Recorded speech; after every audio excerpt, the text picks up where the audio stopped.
नमस्कार, मैं हूं मनोज कुमार और आप देख रहे हैं हमारा चैनल मिस्टर मनोज एंकर। तो बिहार झेलो एक और लॉकडाउन की मार। हमारे यहाँ बड़ी सस्ता सुविस्ता उपाय है, कोरोना का सबसे अच्छा इलाज है। और कुछ हो या ना हो, लॉकडाउन लगा दिया जाए, कोरोना अपने आप ठीक हो जाएगा। लॉकडाउन लगने के बाद किसको क्या परेशानी हो रही है, कौन कितना परेशान है, कौन भीख मांगने को मजबूर है, कौन आर्थिक तंगी और कंगाली के दौर में गुजर चुका है, इसकी कोई परवाह करने वाला नहीं है। अब इसको लॉकडाउन कहें या अनलॉक कहें, 6 सितंबर तक चलेगा। 5 सितंबर के बाद का समय तय किया गया है। 5 सितंबर को शिक्षक दिवस होता है ना, और सबसे बड़ा लॉकडाउन तो शिक्षकों पर लगा है। शुरू से आप देख लें, जब कहीं कोई लॉकडाउन नहीं था तो 14 मार्च से ही सारे स्कूल्स और कोचिंग संस्थानों को बंद कर दिया गया, जिम्स को बंद कर दिया गया, यानी कि जहाँ पर भी ट्रेनिंग होती है और एजुकेशन दिया जाता है। कोरोना ने सबसे पहले एजुकेशन पर हमला बोला था हमारे बिहार में, और एक बार जो हमला बोला अभी तक बोल ही रहा है। बाकी सब जगह हर तरह की चीज़ें खोल दी गई हैं, लेकिन ये बंद रहेगा। आइए बात कर लेते हैं, ये लॉकडाउन जो अब चलेगा 6 सितंबर तक, इसमें बहुत सारे लोगों के दिलो दिमाग में सवाल है कि मेरा क्या होगा।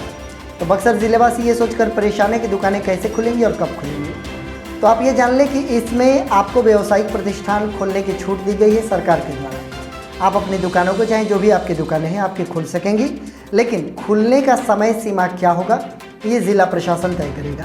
तो ज़िलाधिकारी के द्वारा जो आदेश आएगा उसके हिसाब से आपको फॉलो करते हुए, और जो गाइडलाइंस जारी किए जाएंगे उसको फॉलो करते हुए आप अपनी दुकानों को खोल सकते हैं। इस लॉकडाउन में ये ध्यान रखना है कि ऑटो और टैक्सी चलते रहेंगे, लेकिन बस सेवा बाधित रहेगा।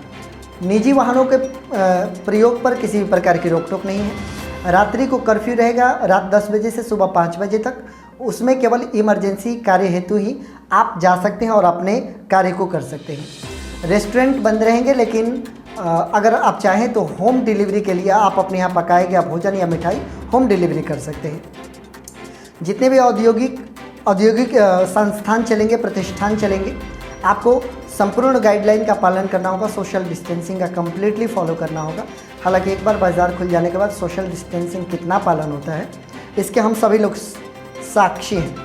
हाँ, सब जगह विचार हो गया, लेकिन शैक्षणिक और प्रशिक्षण केंद्र पूरी तरीके से इस समय भी बंद रहेंगे। कोई सुनवाई नहीं है। हज़ारों शिक्षक शहरों को छोड़कर किराए के मकान को खाली करके अपने बेंच और कुर्सी टांग कर अपने गांव ले जाने को विवश हैं, लेकिन इनकी कोई देखरेख करने वाला नहीं है, न ही इनकी कोई सुनने वाला है। सबसे ज़्यादा मार प्राइवेट शिक्षक अभी उठा रहे हैं। 4,000 5,000 की नौकरी करते थे लोग स्कूल्स में, छोटे छोटे कोचिंग पढ़ाते थे, उनकी स्थिति बड़ी बदतर है। बड़ा पलायन हुआ है, लेकिन इस पलायन की तरफ कोई गौर करने वाला नहीं है। एक आदमी आवाज़ उठाते रहे, बाकी कोई साथ देने वाला नहीं है। और ये प्राइवेट शिक्षकों पर एक बार फिर से मार गुजरी है। आप अभी भी अपने कोचिंग और अपने स्कूल्स को नहीं चला सकते। आपको अपने घर पर रहकर कोई दूसरा व्यापार के बारे में सोच लेना चाहिए। सरकारें ये भी नहीं बता रही है कि जितने भी प्राइवेट शिक्षक हैं वो कुछ और करना शुरू कर दें। उनको सीधा बताया जा रहा है कि ऑनलाइन क्लासेज आप शुरू कर दो। ऑनलाइन क्लासेज में कितने फ़ी मिल रहे हैं और कौन फ़ी देने को तैयार है ये कोई नहीं देख रहा। कम से कम ये भी बता दिया जाता है कि आप लोगों का अब नहीं खुलेगा तो कम से कम जितने भी शिक्षक हैं जो 4-5 हज़ार रुपये बड़ी मुश्किल से कमा पाते थे, वो कोई और व्यवस्था कर लेते और अपने रोजी रोटी का जुगाड़ कर लेते।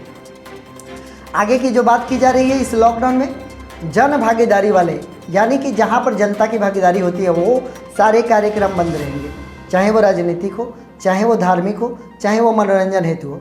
ना आप खेलकूद का आयोजन कर सकते हैं, ना राजनीतिक सभा कर सकते हैं, न ही धार्मिक सभा का आयोजन किया जा सकता है, न ही कोई मेला का आयोजन किया जा सकता है। ये सारी चीज़ें बंद रहेंगी। हालांकि राजनीतिक सभा कितनी बंद होगी इसका कोई ठीक नहीं है। हाँ, कागज़ पर बता दिया गया है कि बंद रहेगा। यह हमारे 6 सितंबर तक चलने वाले लॉकडाउन का ब्यौरा हो गया। आप घबराइएगा नहीं, चिंता जैसे इतने दिनों तक हम धैर्य रखें, आगे भी धैर्य बरकरार रखें। दुकानें खुलेंगी, दुकानदार भाइयों से अनुरोध है कि आप लोगों की दुकानें खुलेंगी, तुरंत नया गाइडलाइन जारी किया जाएगा ज़िला प्रशासन के द्वारा। कितने बजे से कितने बजे तक समय होगा वो आपको बताया जाएगा। बक्सर ज़िले में इस समय जो कोरोना रिपोर्ट आई है, 57 लोगों की रिपोर्ट पॉजिटिव आई है। इसमें बक्सर से 9 रिपोर्ट पॉजिटिव है, जिसमें नई बाज़ार से 1, सोहनी पट्टी से 4 और कोइलपुरवा से 2 और 2 कहीं और से पॉजिटिव पाए गए हैं।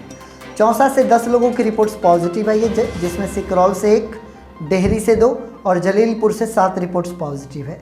वहीं इटाड़ी से प्रॉपर इटाड़ी के 6 लोगों की रिपोर्ट पॉजिटिव आई है। चौगाई के ओझा बराव से 1 व्यक्ति की रिपोर्ट पॉजिटिव है। सिमरी में 11 लोगों की रिपोर्ट पॉजिटिव आई है, जिनमें कि 8 कठार गांव के रहने वाले हैं, 2 गाय घाट के और 1 नियाजीपुर के। वहीं ब्रह्मपुर प्रखंड की बात करें तो भदवर जो कि लगातार संक्रमित होते जा रहा है, वहाँ से 7 लोगों की रिपोर्ट पॉजिटिव आई है और कुरुथिया से 1 व्यक्ति की रिपोर्ट पॉजिटिव है। नामानगर में संक्रमण का दौर थमता हुआ नजर आ रहा है और केवल 1 रिपोर्ट पॉजिटिव है जो कि भटौली के हैं। वहीं चक्की के चंदा गांव से 6 लोगों की एक रिपोर्ट एक बार फिर से पॉजिटिव आई थी। डुमरांव की बात करें तो डुमरांव के नुआंव से 5 लोगों की रिपोर्ट पॉजिटिव है। ये कुल मिलाकर हमारे बक्सर ज़िले में 57 लोगों की कोरोना रिपोर्ट भी पॉजिटिव आई है। आप अपना ख्याल रखें, कोशिश करें कि दूरी बनाए रखें लोगों से, चाहे जो भी हो। हमारे मन में जितने भी सवाल हो, कोशिश करते रहें कि अपने आप को बचा कर रखें। लॉकडाउन और कोरोना से सब कोई उब गया है, आप भी उब गए हैं, हम भी उब गए हैं और कोई इसमें शक नहीं है कि बड़ी परेशानियाँ हैं लॉकडाउन और कोरोना को लेकर। देखते हैं आगे हमारी ज़िंदगी किस राह पर चलती है और ज़िंदगी हमें कहाँ पर लेकर जाती है।